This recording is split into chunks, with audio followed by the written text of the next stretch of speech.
Hello, and you're listening to the Zone of Hot Truth, a podcast where we talk about our experiences, opinions, and hot takes as new DMs in supposedly 15 minutes. I'm Kevin, and Taco Bell is superior to Chipotle. I'm Eric. I actually agree with you on that one. That's actually not a hot take. I figured I'd throw you off. I'm John, and I don't know what to do with you people. Yeah, I'm the excellent. biggest supporter of Taco Bell, but you're wrong. That's I'm Grant, and I think Taco Bell is the worst place to get food ever. Hottest of takes. And that's the end of the podcast. Can we? Is it too early to cut Grant from our lineup? Hold on. Unfortunately, it is. I don't have a soundboard button for leaving Discord where we're recording this, but I'll add that in the future. So, today we are talking about Session Zeros. So, if you're unfamiliar with that, that's basically a special session that happens basically before the campaign starts. And it's a way to just relay important information, the rules, or anything else that you want to do before you actually start the campaign. And I think what we're going to be focusing on today is just talking about what our expectations are and how we end up presenting that information. So I think to start things off, I think, Eric, you've probably played in and or run the most games out of any of us, so you've probably seen a wide range of Session Zeros. So I think you probably have developed a set of expectations for what should get done in a Session Zero. So why don't you go ahead and walk us through that? Yeah, I've seen quite a few now. I've seen the okay, the bad, and the ugly. It's real hard to have a good one. The expectations, at least for me as a DM, is I'm trying to find as many red flags in players as possible. People who didn't read a handout, however short or however long it is. People who are going to debate me on character creation ideas. People who are going to debate me on the setting, or just coming with when a player walks in and clearly hasn't read the handout, it is already talking about Faerun. That's something that I want to know, and that's an expectation I have as a DM. Is I'm trying to find how many red flags are there and what can I do to address them. So what do you do? So you have a set of red flags like at the end of your Session Zero. Do you actually do you use that to pluck the player out of the game, or you just kind of adjust expectations for them? It can be pluck the player out of the game. I've definitely suggested that to players of, I don't think this is for you. I understand you want to play, but I don't think this is it. But most of the time it's to have that conversation with them, to go in and say, okay, look, I don't think this is something you're interested in, given you're already talking about delving in Waterdeep, and there's no Waterdeep. I'd much rather have that conversation with them in that Session Zero than wait till that problem hits Session 2, Session 3, Session 4, and they keep talking about Waterdeep. Okay. Yeah, that's actually a good point. That's not something I've ever really thought of looking for whenever I have my session. Maybe I've just been luckier with players, but one thing that I thought of is, what happens if you have too few players for the game you want to run? Like, what if cutting that 1 or 2 problem players would drop you down to like 2 or 3 players, but you wanted 4? How do you handle that? There are infinitely more players than DMs. No, D&D is better than bad. And yeah, I mean that's a fair point. And I think, as we found recently, you can run it. If you have to delay your session by a couple of weeks to find a 4th player, I think it's worth it. Yeah. Than suffering through and then having to scrap or bring somebody else in and try and fill that gap. Yeah, that does seem the most sensible solution. Yeah. Multiple sessions of unhappy people versus plucking somebody out. And I think, as we found, we can probably pretty easily run D&D for less than 4 people, but we'll talk more about that. I think that's a can of worms that I think would be cool to address in the future. Yeah. I think I've taken like a kind of different stance than you guys, because I tend to my session times are way different than yours. Since we only run on like an every other week cadence, I run for a minimum of 5 hours and up to and including 12. It is not good. I would not recommend doing it. Those last 2 hours were a slog to get through a fucking boss fight. Anyway, so the idea of rolling up characters and then talking and then trying to fill 5 hours of content usually isn't possible. So I've offloaded most of what I consider to be my Session Zero stuff to a handout and then a questionnaire to go to the player. And interesting. That handles most of the problem. It doesn't weed out players like Eric was discussing, but I have the luxury of DMing for friends and not DMing for people that I meet randomly. Do you find they read the handout, or is that something that kind of passes? I mean, I'm being honest. I knew this was gonna come up. It is a honest question. My answer is about somewhere between 50-50 and 75-20 in favor of not reading. Okay, that's what I thought. They read it in the session, which is fine because it's them reading it as they're rolling up the characters and thinking about it. We want a can of worms set, actually. Oh yeah, that's Yeah. probably a can of worms. Yeah, in terms of getting them to associate with the content, to interact with it in that way, I think is probably a big can of worms to address in the future. Yeah. But my question for you is like, what do you want to get done out of that hand? Like, what's in that handout? Is it like your check marks are what? Campaign brief description, the setting, that kind of thing. What our character creation looks like. Stuff that's banned, house rules, like my table specific stuff, general etiquette, which I stole whole cloth from you, Kevin. Yeah.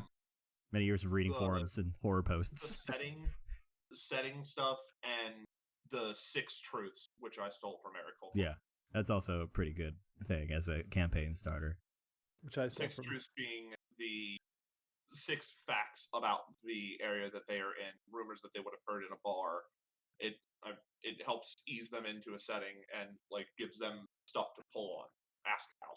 And then because of that, I know we put it to a can of worms. The how much should players read, how long should it be, but my primary goal with my session 0 and free handouts that I give my players is to really just make sure that they get invested and interested with the game I'm trying to run and what I'm like presenting to them, because that's what I care about most. I feel I can usually handle house rules and some of the finer, more gritty details for the like in live portion, because in the handout it's all about getting them hooked into the world, the central tension, and maybe a few bullets of these are the races that are banned and anything else that's like out of the ordinary. How do you get them hooked off of a sheet of paper that 50% of them will not read? In my effort or hopefully to get them to read it, I try to keep it to just a page. So about a page where what I hope is a interesting and well-worded like hook and kind of setting the stage,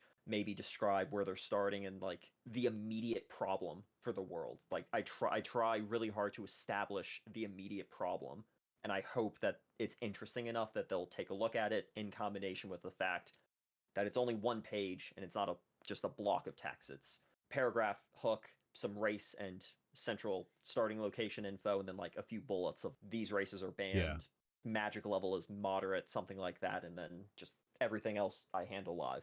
I think that's something we could probably can of worms is like the first handout in the game. Like, what should that look like for getting the players like into the world? But I think that's good. I think the 1-page document is a good way to kind of process that. I do think it needs to be supplemented if you like kind of move into the presentation. I think the last point that I will make though on terms of what I expect to get done is something that I think a lot of you probably know what I'm going to say.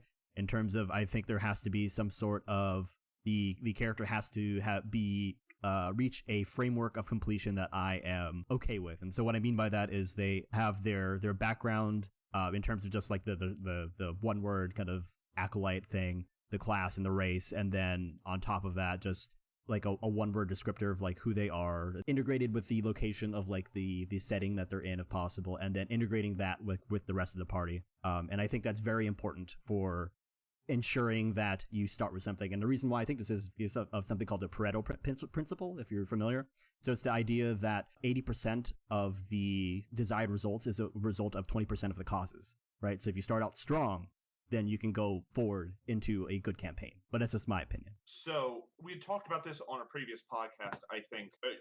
By your expectations of a completed character, do you think that there is required linking between the different players? Yes. Or is it, do you just do meet in a bar? No, I think it depends upon the campaign, but I think most of it should be, I think the strongest campaign you'll probably get out of it is going to be one where everybody is linked together, right? Where everybody has like a clear idea of like, we all came from the same town. We know each other. We're neighbors, right? And then going forward with that or something along those lines.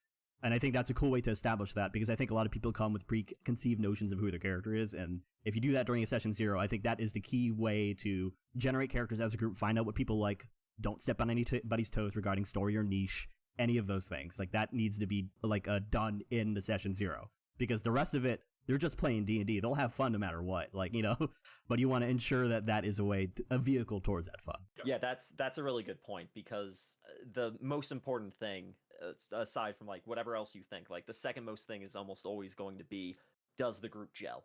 Does it feel like they should be together, and do they enjoy being together?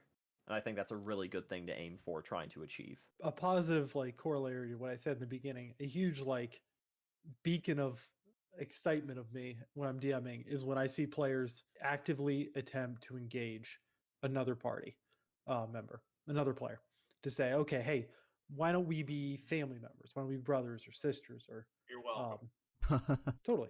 That's a really solid example of you and Rob making 2 dwarven brothers. That's something where there's instant link, there's instant connection. There's not a lot of detail that needs to go in there without that immediate relationship forged. So going off of Kevin's point, I think that's really important. And seeing players doing that as a DM, it instantly excites me as a DM to run for them. And even as a player, if you notice that most of the other players are kind of silent, like the most recent game I played in as a player, when we were going through session 0, a lot of people were just quiet of, oh, do we know each other? And even as a player, don't be afraid to take the initiative and just be like, and do what Eric said, just engage someone else. It's like, hey, like, your character's interesting. Like, is there some way maybe we knew each other? And like, help your DM out, even as a player. I think we can make an entire session off of being a good player. Yes. Of what that looks like. That's a whole different can of worms. Yeah. But yes, that is a definite sign of a good player. Okay. I think one other thing I look for as far as expectations go is player buy-in with house rules. I make sure that they can discuss them ahead of time. That way people come feeling less like it's sprung on them and more they've had a week to digest. I feel like that's gotten a lot more positive reaction than all of a sudden saying long resting takes a week. And there's that instant kind of, yeah. Yeah, you're Okay. in weird shit. Yeah, and so with that sound, we are in that minute, so I think we're going to go ahead and just leave off with final thoughts, and we'll start with Eric. So my handout is between 3 and 5 pages. I find that very important for players to read all of it, because I think that's something as DM, I'm going to read 3 to 5 pages worth of backstories. I expect you to be able to read 3 or 5 pages on me.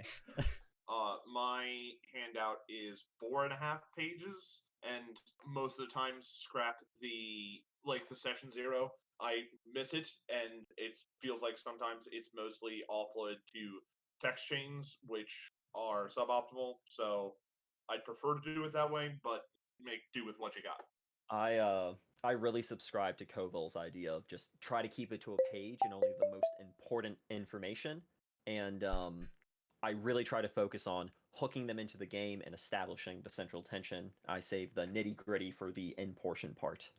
And what I'll leave as the last point, which is just kind of, I think, a continuation of what I've been saying, but I think that it is important that the DM and the player both be excited about the same character, right? So I think it's important that you pitch a character that or a range of characters, the DM gets to be like, yeah, that's awesome, and you're like, all right, cool, I'm also interested in playing that, because you'll have the most fun in the campaign. I think that's something that has to get done at the end of a session 0. Otherwise, and with that, I think that's the last major point that we'll leave you with. Thanks for listening, and keep rolling those dice.